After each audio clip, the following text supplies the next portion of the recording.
இன்னைக்கு நாம்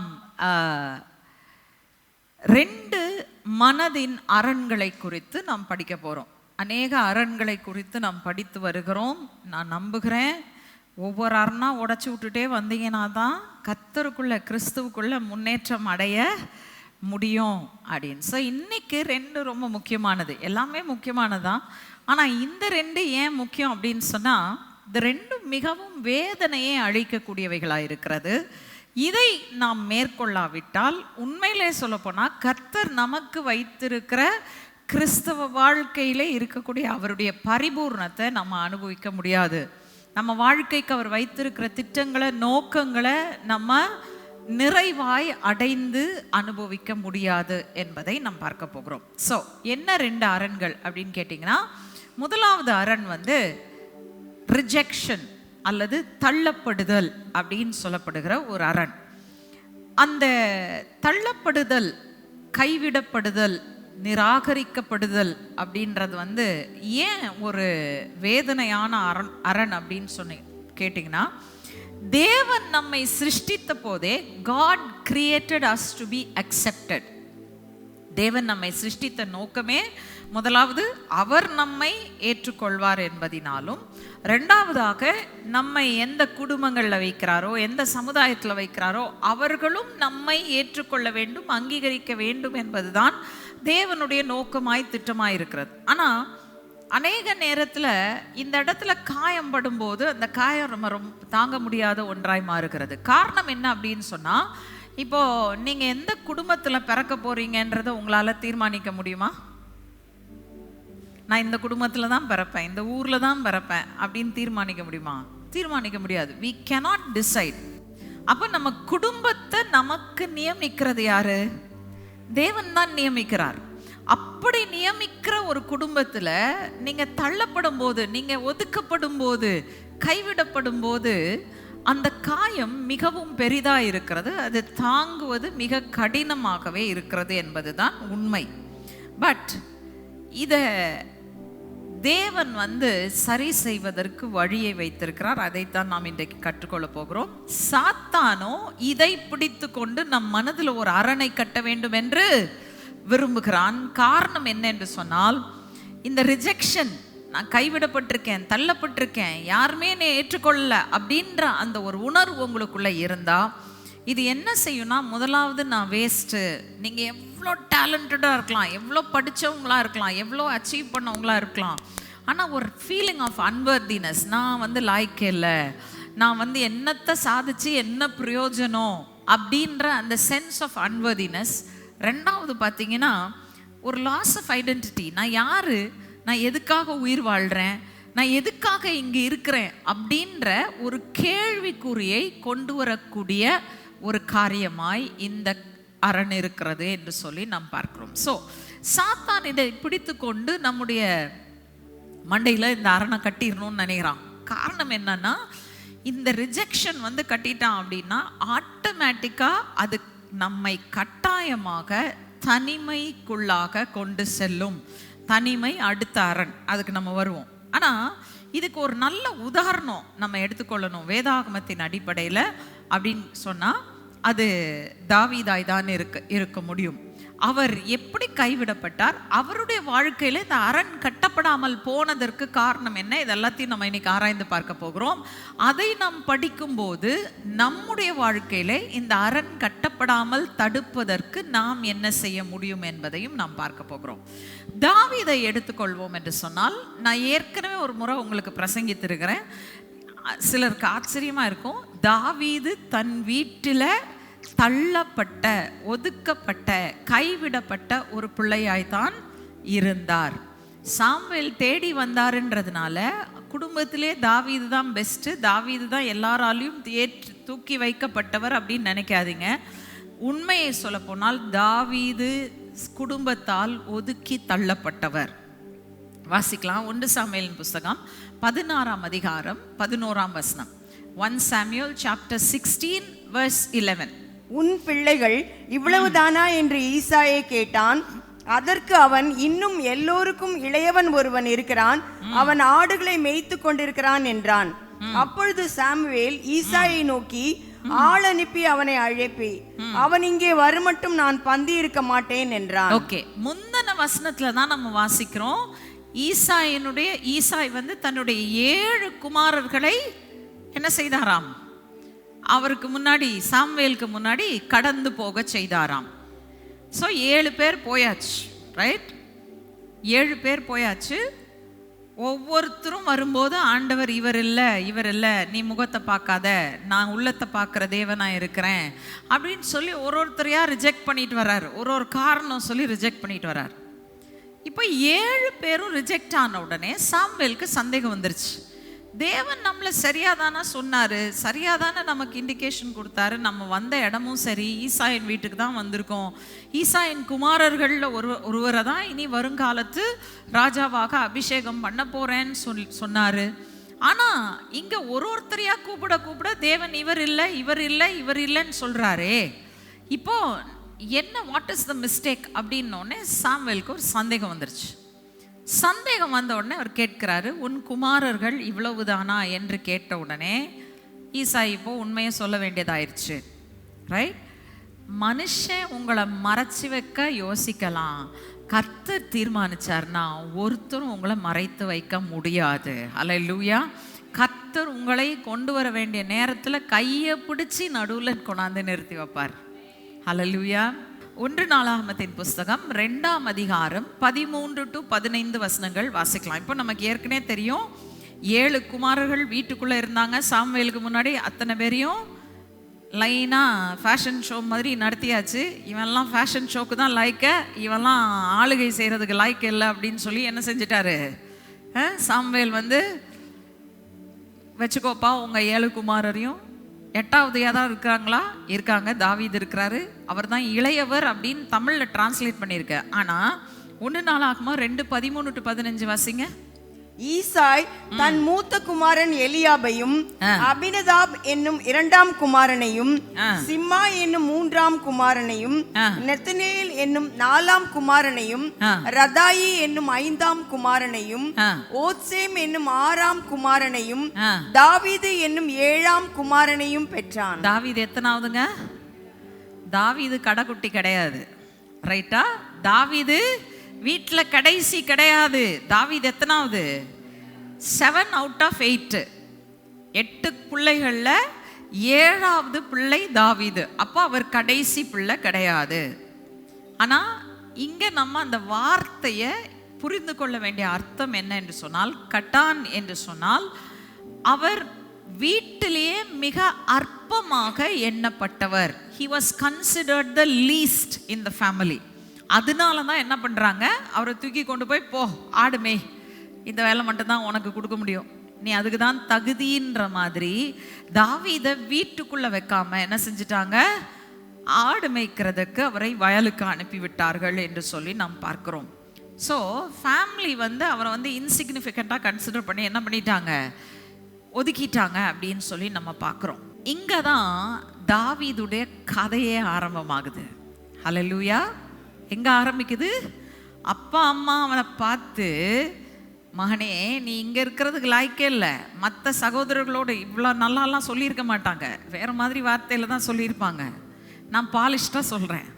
என்ன சொல்லியிருப்பாங்க? நீ வீட்டுக்குள்ளே இருக்கிறதுக்கு தகுதி இல்லை, லாய்க்கே இல்லை, நீ மாடு மேய்க்கிறதுக்கு ஆடு மேய்க்கிறதுக்கு தான் லாய்க்க, போப்பா போய் அங்கே இருந்துக்கோன்னு சொல்லி என்ன பண்ணியிருப்பாங்க, அனுப்பி விட்டுருப்பாங்க. நல்லா கவனிங்க, அந்த இடத்துல ஆபத்துக்கள் பல இருந்தது. கரெக்டா இருந்ததா இல்லையா? சொல்லுங்க பாப்போம். அவர் சொல்றாரு, ஒரு முறை ஒரு கரடி ஆடுகளை பீறி போடும்படியாக வந்தது. 2வது முறை சிங்கம் வந்துச்சு. அப்போ சிங்கமும் கரடியும் வரக்கூடிய ஒரு சிச்சுவேஷன்ல ஆடுகளை தாக்குகிறதற்கு இது வரும் என்றால், உண்மையிலே சொல்ல போனா தகப்பன் என்ன செஞ்சிருக்கணும், 2-3 வாட்ட சாட்டமா 2-3 ஆள் இருந்தான் பாருங்க, ஆர்மிக்கு அனுப்பலான்னு சொன்னார் பார்த்தீங்களா, அதுல ஒருத்தனை என்ன செஞ்சிருக்கணும், இங்க ஆடு மேய்க்கிறதுக்கு அனுப்பிச்சிருக்கணும். காரணம் என்ன? சூழல் அப்படிப்பட்ட சூழலா இருக்கிறது. கரடி வரலாம், சிங்கம் வரலாம் எந்த நேரத்திலையும். அப்ப என்ன செய்யணும், ஆடை பாதுகாக்கக்கூடிய ஒரு திறமையுள்ள பலனுள்ள ஒரு வாலிபனை தான் அங்க நிறுத்தி வச்சிருந்துருக்கணும். ஆனா யாரை கொண்டு போய் நிறுத்தி வச்சாரு? ஏன் தெரியுமா? நான் என்னுடைய மனசுல தோன்றது இதுதான். அவங்களுக்கு ஆடு சாகுதோ இல்லையோ, இவனை கிழிச்சு போட்டு இவனை பீறி போட்டா கூட பரவாயில்லன்னு யோசித்த குடும்பம்னு நான் நினைக்கிறேன். ரைட்? ஒத்துக்கிறீங்களா? Think about it. கரடி வரும், சிங்கம் வரும்னு தெரிஞ்சும் கொண்டு போய் ஒரு வீட்டிலே இருக்கிற சிறு பிள்ளைய கொண்டு போய் அங்க நீங்க நிறுத்தி வச்சீங்கன்னா, வாட் இஸ் யோர் இன்டென்ஷன்? உங்களுடைய நோக்கம் என்ன? சிங்கமும் கரடியும் வந்து ஆழ பீறி போடும்போது இவனை பீறி போட்டா கூட பரவாயில்ல, இவன் தொலைஞ்சு போனா பரவாயில்லன்னு நினைச்ச ஒரு குடும்பம். நல்லா கவனிங்க, அங்கதான் கதை ஆரம்பிக்குது. அங்கதான் கதை ஆரம்பிக்குது. உங்களை மக்கள் சொல்லலாம், நீ யூஸ்லெஸ், நீ வேண்டாம், எங்களுக்கு வேணான்னு உங்களை ஒதுக்கி தள்ளலாம். நீங்க உங்களை பார்த்து சொல்லுங்க, மகனே மகளே, உன் கதை அங்கதான் ஆரம்பிக்குது. அங்கதான் ஆரம்பிக்குது உன் கதை. ஹல்லேலூயா. எப்படி ஆரம்பிக்குது? வாசிங்க. சங்கீதம் 27:10. தாவீது எழுதின சங்கீதம் தான் 27ஆம் சங்கீதம். Psalm 27:10. என் தகப்பனும் என் தாயும் என்னை கைவிட்டாலும் கர்த்தர் என்னை சேர்த்துக் கொள்வார். சரி, தமிழ்ல எப்படி மொழிபெயர்த்திருக்கிறாங்கன்னா, என் தகப்பனும் என் தாயும் என்னை கைவிட்டாலும். ரைட்? ஆங்கிலத்துல ஒரு வெர்ஷன் இப்படி சொல்லுது. உண்மையிலே சொல்ல போனா இஃப்ன்ற வேர்டு அங்க கிடையவே கிடையாது.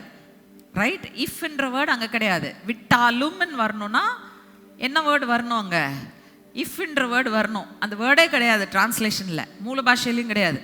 எப்படி இருக்கு, என்ன அர்த்தத்தில் இருக்குன்னா, என் தாயும் என் தகப்பனும் என்னை கைவிடும் போது கர்த்தர் என்னை சேர்த்து கொள்வார். அப்படின்னா என்ன அர்த்தம்? என்ன சொல்ல வர்றார் சங்கீதக்காரனாகிய தாவீது? ஐயா, உங்க அம்மா அப்பா எவ்வளோ வேணா உன்னை நேசிக்கலாம், உங்க அம்மா அப்பா உனக்காக எவ்வளோ வேணா செய்யலாம், ஆனா ஒரு நாள் வரும் அவங்க உன் கையை விட்டுட்டு போயிடுவாங்க.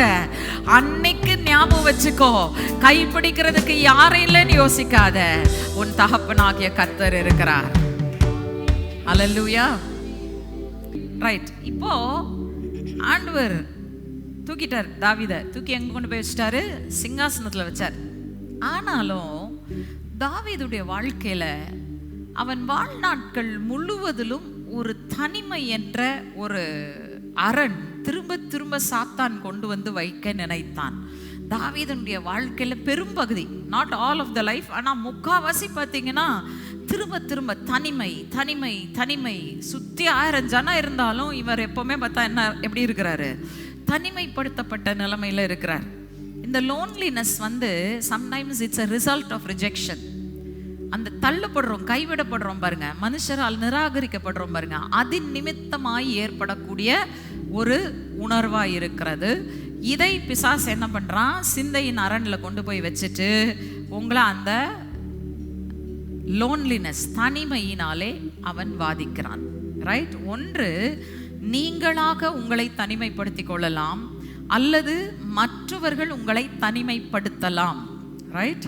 You can be alienated by others. நீ வேண்டாம், நீ எங்க கூட சேர முடியாது, நீ சேர்ந்தா இது சரி வராது அப்படின்னு உங்களை ஒதுக்குகிறவர்கள் இருப்பார்கள். அங்கே தனிமை உங்களுக்கு கொடுக்கப்படுகிறது.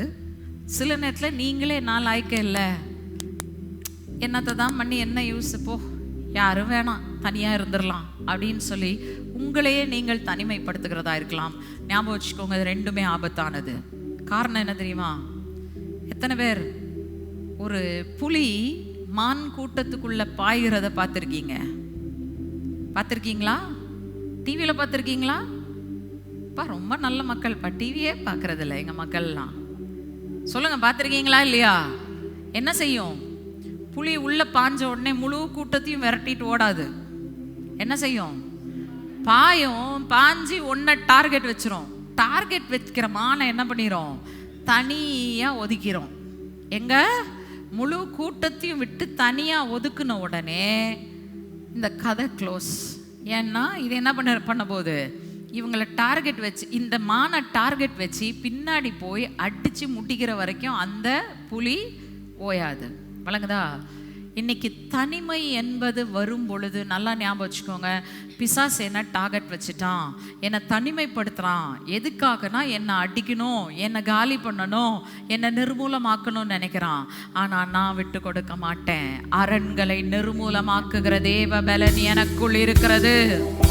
அல்லேலூயா. அரண்களை நிர்மூலமாக்குகிற தேவ பலன் நமக்குள் இருக்கிறது. சரி, இந்த பலன் எங்க இருந்து வரும்? டமார்னு ஆண்டவர் வானத்தை திறந்து என் மேல போடுவாரா? சரி, யார் யார் நம்மளை இப்படி தனிமைப்படுத்துறாங்க, எங்க இருந்தெல்லாம் தனிமைப்படுத்தப்படுறோம்? தாவீதுடைய வாழ்க்கையில 2 சம்பவம் பார்த்துட்டு அதுக்கப்புறம் தீர்வை நான் சொல்றேன். சங்கீதம் 25:16, Psalm 25:16. என் மேல் நோக்கமாகி எனக்கு இறங்கும், நான் தனித்தவனும் சிறுமைப்படுகிறவனுமாய் இருக்கிறேன். ஓகே, இந்த சங்கீதம் 25ஆம் சங்கீதத்தை தாவீது எழுதும்போது அந்த சங்கீதம் முழுவதையும் வாசித்து பார்த்தீங்கன்னா அவர் சொல்றாரு, சத்துருக்கள் என்னை சுற்றிலும் என்ன செஞ்சிருக்காங்க, என்னை நெருக்கி கொண்டிருக்கிறாங்க, என்னை எல்லார வெட்டியும் தனிமைப்படுத்திட்டாங்க, என்னை அழிக்கிறதுக்கு அவங்க என்னை பகையா பகைக்கிறாங்க, என்னை வெறுக்கிறாங்க அப்படின்னு தான் தாவீது அந்த சங்கீதத்தில் சொல்றாரு. இப்படி ஏன் பண்றாங்க அப்படின்னா, நான் சொன்ன காரியம்தான். உதவி செய்வாரெல்லாம் தள்ளி நிறுத்தி வச்சுட்டு இவனை நெருக்கிட்டா என்ன பண்ணிடலாம், அழிச்சிடலான்னு சத்ரு சில நேரத்தில் நம்மளை தனிமைப்படுத்துகிறான். நமக்கு ஒரே ஒரு சத்ரு தாங்க, பிசாஸ். மனுஷரை விட்டு பிரிக்கிறதும் அவன் தான், ரைட்டா? இப்போ என்ன பண்ணிட்டான், தாவீத சத்ருக்கள் சூழ்ந்து தனக்கு அவனுக்கு உதவி அற்று போகும்படியாக செய்தார்கள் என்று சொல்லி நாம் பார்க்கிறோம். இன்னொரு சம்பவம் சங்கீதம் 38:11 வாசிங்க. என் சிநேகிதரும் என் தோழரும் என் வாதையை கண்டு விலகுகிறார்கள், என் இனத்தாரும் தூரத்திலே நிற்கிறார்கள். இப்ப யாரு? அது கூட சத்ரு. அவன் என்னை அழிக்கிறதுக்கு, என்னோட சண்டை போடுறதுக்கு என்னை தனிமைப்படுத்தலாம். ஆனா இங்கே சொல்றாரு, என் தோழர், சிநேகிதர், அடுத்தது இனத்தார். எவன் உன்னை நேசிக்கிறேன், உனக்காக நிற்பேன், கவலையே படாத, உன்னை கையே விட மாட்டேன்னு சொன்னானோ அவன்லாம் என்ன செய்யறான்? இப்போ எனக்கு பிரச்சனை வந்துருச்சு, எனக்கு நெருக்கம் வந்துருச்சு, எனக்கு போராட்டம் வந்துருச்சுன்னு ஐயையோ நம்மையே இதில் சிக்கிக்கொள்வானேன்னு சொல்லி என்ன பண்ணிட்டு இருக்கான்? தூரத்தில் நிற்கிறான். அப்படியே நெருங்கி வந்தாலும் யோபுடைய அந்த 3 நல்ல நண்பர்கள் இருந்தாங்க பாருங்க. குறை சொல்றதுக்கும் குற்றம் சொல்றதுக்கும் எரியிற நெருப்பில் இன்னும் கொஞ்சம் எண்ணெயை ஊற்றிட்டு போகிறதுக்கு தான் வருவாங்களே தவிர வேற எதுக்கும் பக்கத்தில் வரமாட்டாங்க. அதனால் தூரத்தில் நிற்கிறதே நல்லதுன்னு வச்சுக்கோங்க, ரைட்? தனிமைப்படுத்தப்பட்டிருக்கிறாரு சத்ருக்களால ஒரு பக்கம், இன்னொரு பக்கம் குடும்பத்தால, நண்பர்களால, சிநேகிதர்களால அநேக தனிமைகளை அனுபவித்த தாவீது எப்படிங்க இந்த தனிமை என்னும் அரணால் அழிக்கப்படாமல் போனார்? அதுக்கு காரணங்கள் சொல்கிறேன், வேகமாக இதை நல்லா மனசில் பதித்து கொள்ளுங்கள். காரணம் என்னென்று சொன்னால், இதை நீங்களும் நானும் செய்தால் சாத்தான் தனிமை என்னும் அரணை நம் மனதில் ஒருபோதும் கட்ட முடியாது, ரைட்? முதலாவது காரியம், தாவீது இப்படி தனிமைப்படுத்தப்பட்ட போது அதை உள்ள போட்டு அப்படியே மூடி வச்சு மனசுக்குள்ளேயே பொறுமிட்டு இருக்கல. என்ன பண்ணார் தெரியுமா? அவர் எப்பவுமே வெளியில கொட்டினாரு. எங்க கொட்டினாரு? சங்கீதம் 142:2 மற்றும் 4, 2வது வசனம் 4வது வசனம், 2 வசனம் மட்டும் வாசிக்கிறேன். அவருக்கு முன்பாக என் சஞ்சலத்தை ஊற்றுகிறேன், அவருக்கு முன்பாக என் நெருக்கத்தை அறிக்கையிடுகிறேன். வலதுபுறமாய் கண்ணோக்கி பாரும், என்னை அறிவார் ஒருவரும் இல்லை.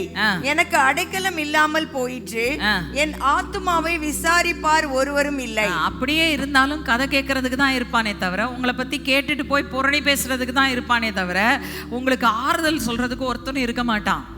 அதனால மனுஷரை தேடி ஓடாதீங்க உங்க வேதனைய சொல்றதுக்கு. தனிமையை உணர்றீங்களா?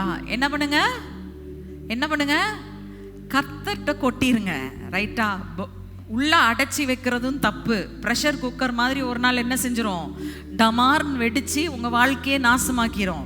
உங்க தனிமையை, உங்க வேதனையை உள்ள அடக்கி வைக்காதீங்க, கொட்டிருங்க. ஆனா தப்பி தவறி மனுஷர்கிட்ட போய் கொட்டிடாதீங்க, விளங்குதா? யார்கிட்ட கொட்டுங்க? ஆண்டவர்கிட்ட கொட்டுங்க. ஏன்னா புரிந்து கொள்ளக்கூடியவர் அவர் ஒருவர் மட்டும்தான். அதை உணரக்கூடியவர் அவர் ஒருவர் தான். என் ஜனமாகிய குமாரத்தின் காயங்களில் நானும் காயப்பட்டேன். நம்மோடு கூட அழுகிறதற்கு அவர் ஒருத்தர் தான் இருக்கிறாரு, ரைட்? சரி, கொட்டிட்டீங்க. ஆண்டவருடைய சமூகத்துல கொட்டிட்டீங்க. இப்ப என்ன செய்யறது? அங்கிருந்து கொட்டினத அள்ளாம, தொட்டு பார்க்காம, திரும்பி பார்க்காம என்ன செஞ்சிடணும்? எந்திரிச்சு போயிடணும். அன்னாள் அதானா பண்ணா? அன்னாள் பெனினாளினால் துன்பப்படுத்தப்பட்டாள், ரொம்ப வேதனைப்படுத்தப்பட்டாள். உண்மையிலே சொல்ல போனா அன்னாலும் தனிமைப்படுத்தப்பட்டவள் தான். ஆனா என்ன பண்ணா? வந்து ஆண்டவருடைய சமூகத்துல அழுகிறாள். தன்னுடைய எல்லா வேதனையும் அங்க கொட்டுறா. எந்த அளவுக்கு கொட்டினான்னா, ஏலியே மிஸ் அண்டர்ஸ்டாண்ட் பண்ற அளவுக்கு, என்னம்மா குடிச்சிட்டு இப்படி பெனாத்திட்டு இருக்கிறியா நீனு அப்படின்னு உடனே அவன் சொல்றா, இல்லையா, நான் வந்து என்னுடைய வேதனை, என் சிறுமையே நான் வந்து ஆண்டவர்கிட்ட சொல்லிட்டு இருக்கேன். உடனே அவரும் ஆசீர்வதிச்சாரு. வசனம் சொல்லுகிறது, அவ அங்கிருந்து எழுந்து போய் அதற்கு பின்பு அவள் துக்க முகமாய் இருக்கவில்லை. அல்லேலூயா. நீங்க உண்மையிலே கர்த்தர்ட்ட கொட்டிட்டீங்க உங்க வேதனை எல்லாத்தையும்னா, அதுக்கு மேல துக்கம் உங்க வாழ்க்கையில இருக்கிறதுக்கு வாய்ப்பே கிடையாது. நீங்க மனுஷர்கிட்ட கொட்டினீங்கன்னா திரும்ப திரும்ப வந்துகிட்டே தான் இருக்கும். நீங்க எதை கொட்டினீங்களோ அதையே வச்சு ஒரு நாள் அவனே அடிப்பான், உங்களை திரும்ப தாங்க முடியாம போகும். எத்தனை பேர் புரியுது நான் சொல்றது? அல்லேலூயா. கர்த்தருக்கு முன்னாடி கொட்டுங்க. எவ்வளோ அழுகணுமோ அழுங்க, தேம்பி தேம்பி அழுகணுமா, ஒரு கதவை பூட்டிட்டு எங்கேயாச்சும் உட்காந்து ஆண்டவர்கிட்ட அழுது கொட்டிருங்க எல்லாத்தையும். Exactly how you feel. எதையும் மறைக்க தேவையில்லைங்க ஆண்டவர்கிட்ட. என்ன கோபம் இருக்கு, என்ன காயம் இருக்கு, என்ன கண்ணீர் இருக்கு, என்ன வேதனை எனக்குள்ள இருக்கு, எல்லாத்தையும் கொட்டிருங்க. கொட்டிட்டு அங்கிருந்து திரும்பி பார்க்காம எழுந்து நடந்து போயிருங்க. ஏன்னா இது கர்த்தர் சமூகத்துல புதைச்சாச்சு. இனி தீர்வு தான் வருமே தவிர கண்ணீர் வராது. ஹல்லேலூயா, ஹல்லேலூயா. புரிஞ்சுக்கிட்டீங்களா? எத்தனை பேர் புரிஞ்சுக்கிட்டீங்க? ரைட். இப்போ அவர் ரொம்ப ஸ்ட்ராங்கா இருக்கிற மாதிரி ஒரு நடிப்பெல்லாம் நடிக்கல. ரைட். அவர் தெளிவா சொல்றாரு, நான் என்ன பண்ணேன்? கர்த்தருக்கு முன்னாடி போய் என் சஞ்சலத்தை ஊற்றினேன், கம்ப்ளீட்டா ஊத்திட்டேன். எல்லாம் ஒரு சொட்டு இல்லாம எல்லாத்தையும் ஊத்திட்டேன். நான் பெரிய பயில்வான், நான் அழமாட்டேன், நான் யாருக்கு முன்பதாகவும் கண்ணீர் வடிக்க மாட்டேன். யாருக்கு முன்னாடி நீங்க வடிக்க வேணாம், ஆண்டவருக்கு முன்னாடி வடிச்சிருங்க. அங்க கொட்டிட்டு வந்துட்டீங்கன்னா அதுக்கப்புறம் சுமக்கிறதுக்கு உங்களுக்கு ஒன்றும் இல்லை. Don't suppress it. நீங்க ஆண்டவருக்கு முன்னாடி கொட்டுறதுதான் உங்க சுகத்திற்கான வழியாய் இருக்கிறது. ரைட். சாத்தான் நீங்க அதை வெளியில கொட்டக்கூடாதுன்னு நினைக்கிறான். யாராவது ஒரு மனுஷர் இருக்க மாட்டாங்களா என் கண்ணீரை துடைக்கிறதுக்கு? ஆண்டவரே, நீங்க கேட்குறீங்க, ஆனா நீங்க தெய்வன், நீங்க ஆவியா இருக்கிறீர். எனக்கு ஒரு மனுஷன் பக்கத்துல உட்காந்து என் கண்ணீரை தொடச்சி விட்டா தானே என் கண்ணீர் துடைக்கப்பட்டது அப்படின்றது எனக்கு தெரியும். நம்ம கேட்குறோம். ஆண்டவர் சொல்றாரு, மகனே, மகளே, உன்னை தரிசித்து நடக்கிறதுக்கு நான் அழைக்கல, விசுவாசித்து நடக்கிறதற்கு நான் அழைத்திருக்கிறேன். அல்லேலூயா. ஆண்டவருடைய சமூகத்துல போய் அழுது கொட்டிட்டீங்கன்னா இட்ஸ் டேக்கன் கேர் ஆஃப், முடிஞ்சு போச்சு. கர்த்தர் பார்த்துக்குவார். இனிமேல நான் பார்க்க தேவையில்லை என்று அங்கிருந்து எழுந்து போய்கொண்டே இருங்க. அல்லேலூயா. புரிஞ்சுக்கிட்டீங்களா? ரெண்டாவது காரியம் என்ன செய்தார்? தாவீதனுடைய சில பயங்கரமான இருள் நிறைந்த சூழ்நிலைகள்ல சொந்த மனுஷரால கைவிடப்பட்டார். கைவிடப்பட்டா கூட பரவாயில்ல, தனிமைப்படுத்தப்பட்டா கூட பரவாயில்ல, அந்த மனுஷரே அவருக்கு விரோதமா திரும்புகிற ஒரு சூழ்நிலை. வாசிங்க அப்ப என்ன நடந்தது? 1 சாமுவேலின் புஸ்தகம் 30ஆம் அதிகாரம் 6ஆம் வசனம். 1 Samuel chapter 30 verse 6. தாவீது மிகவும் நெருக்கப்பட்டான். சகல ஜனங்களும் தங்கள் குமாரர் குமாரத்திகளின் நிமித்தம் மன கிளேசமானதினால் அவனை கல்லெறிய வேண்டும் என்று சொல்லிக் கொண்டார்கள். தாவீது தன் தேவனாகிய கர்த்தருக்குள்ளே தன்னை திடப்படுத்தி கொண்டான். சரி, நான் 2 கேள்வி கேட்கிறேன். முதலாவது, இந்த தாவீதோடு கூட இருக்கிறாங்க பாருங்க மனுஷர். தாவீது அப்ளிகேஷன் வாங்கி, வாங்க நான் தெரிந்தெடுக்கிறேன், என் கூட வந்து இருங்க, நான் உங்களை பார்த்துக்கிறேன்னு சொன்னாரா? எத்தனை பேர் தாவீதுடைய சரித்திரத்தை வாசித்திருக்கீங்க? நான் கேட்குற கேள்வி புரியுது தானே? ரைட். தாவீது இவங்களை ரெக்ரூட் பண்ணி கூட்டிட்டு போனாரா தங்கூட? இல்லை. பைபிளில் என்ன சொல்லியிருக்கு? வேலை வெட்டி இல்லாதவன், முறுமுறுக்கிறவன்லாம் என்ன பண்ணானா, தாவீது போறாருன்னொன்னே கூட ஓடி வந்து ஒட்டிக்கிட்டான். இவர் கூப்பிடல. அவங்கள பார்க்கறது இவருடைய ரெஸ்பான்சிபிலிட்டியே கிடையாது. எத்தனை பேருக்கு விளங்குது நான் சொல்றது? ரைட்? அவருடைய ரெஸ்பான்சிபிலிட்டி கிடையாது. ஆனா இப்போ தங்கள் மனைவிகளும் தங்களுடைய பிள்ளைகளும் பிடிபட்டு கொண்டு போகப்பட்ட உடனே யார் கல்லெறியணும்னு நினைக்கிறாங்க? தங்களை கூப்பிட்டு சேவகம் அமர்த்தாத தாவீதின் மேல் கல்லெறியணும்னு நினைக்கிறாங்க. எத்தனை பேருக்கு லைட் அடிக்குது? இதுதான் நம்ம வாழ்க்கையும். கூப்பிடவும் இல்லை, வந்து உதவி செய்யின்னு கேட்கவும் இல்லை, நான் வந்து நம்மளை கல்லடிக்கிறது நிற்கிறான். இருக்கா நம்ம வாழ்க்கையில் சூழ்நிலைகள்? நல்லா கவனிங்க. ரெண்டாவது கேள்வி, அவங்களுடைய மனைவி பிள்ளைகள் மட்டும்தான் அங்க அடிமையாக்கப்பட்டு கொண்டு போயிருக்கிறாங்களா, இல்ல தாவீதுடைய மனைவிகளும் பிள்ளைகளும் கூட அடிமையாக கொண்டு போகப்பட்டிருக்கிறார்களா? தாவீதுக்கும் ஒரு லாஸ் இருக்கு குடும்பத்துல, கரெக்ட் தானே? என்னமோ தங்களுக்குத்தான் என்னமோ ஒரு பெரிய லாஸ் ஏற்பட்ட மாதிரியும், தாவீதுக்கு எந்த இழப்பும் இல்லாதது போலவும் என்ன பண்றாங்க? கல் எடுத்து அடிக்கிறதுக்கு ரெடியா நிக்கிறாங்க. வசனம் சொல்லுகிறது ஒருத்தருமே அங்க இல்ல. தாவீதுக்கு ஒரு ஆறுதலான வார்த்தை கூட சொல்றதுக்கு, கவலைப்படாதுப்பா, கர்த்தர் நம் பட்சத்துல இருக்கிறார், நமக்காக யுத்தம் செய்வார் சொல்றதுக்கு ஒருத்தனும் இல்லாத பட்சத்துல வசனம் சொல்லுகிறது, தாவீது தன்னை தன் தேவனுக்குள் திடப்படுத்தி கொண்டான். அல்லேலூயா. இன்றைக்கு நான் உங்களை பார்த்து சொல்லுகிறேன், ஆறுதல் சொல்வதற்கு ஒருவரும் இல்லையா? கவலை இல்லை, நீங்கள் உங்களை உங்கள் தேவனுக்குள் திடப்படுத்திக் கொள்ளுங்கள். அல்லேலூயா.